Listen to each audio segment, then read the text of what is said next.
د ښکلو دښتو شنو درو او دنګو غرو وطنه. د ریاست الوزرا اقتصادي مرستیال محترم ملا عبدالغنی برادر اخوند په مشرۍ د اقتصادي کمیسیون نوبتي غونډه په مرمرینه ماڼۍ کې ترسره او د اجنډا سره سم پر ټاکل شوو موضوعاتو بحث وشو. په غونډه کې تر هر اړخیز بحث وروسته پریکړه وشوه چې له بهرنیو ځواکونو پاتې پوځي اډې دي پر ځانګړو اقتصادي زونونو د بدلولو په موخه په تدریجي ډول له پلان سره سم د صنعت او سوداګرۍ وزارت ته وسپارل شي. په همدې موخه د له یادو اډو څخه یوازې د بلخ او کابل پر هغو ازمایښتي کار پیل شي.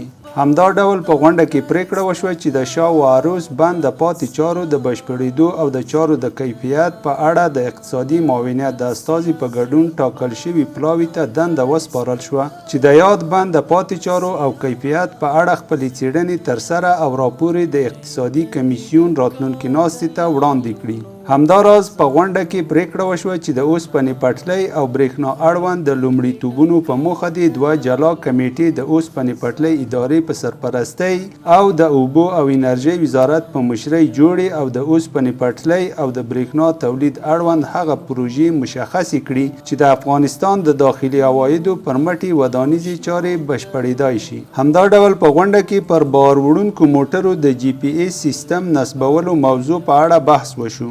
پریکړه وشوه چې موظفه کمیټه دې په دې اړه له اړوندو شرکتونو سره خبرې وکړي او راپور دې اقتصادي کمیسیون ته وړاندې کړي. د غونډې په بله برخه کې د نوي ښار د پارک جوړولو په طرحه هر اړخیز بحث وشو. پریکړه وشوه چې په یاده طرحه کې راغلي تعدیلونه دې له کور او ښار جوړولو وزارت او همدارنګه کابل ښاروالۍ سره شریک او له هغې وروسته دې اقتصادي کمیسیون ته وړاندې شي. د غونډې په پای کې د هغو سترو زیربنایي پروژو په اړه بحث او راتلونکي کال کې ورته د بودیجې د ځانګړي کولو منظوري ورکړل شوه چې د کارونو ډیره برخه یې ترسره شوې ده. در باندې ویاړم د پتمنو نومیالو وطنه.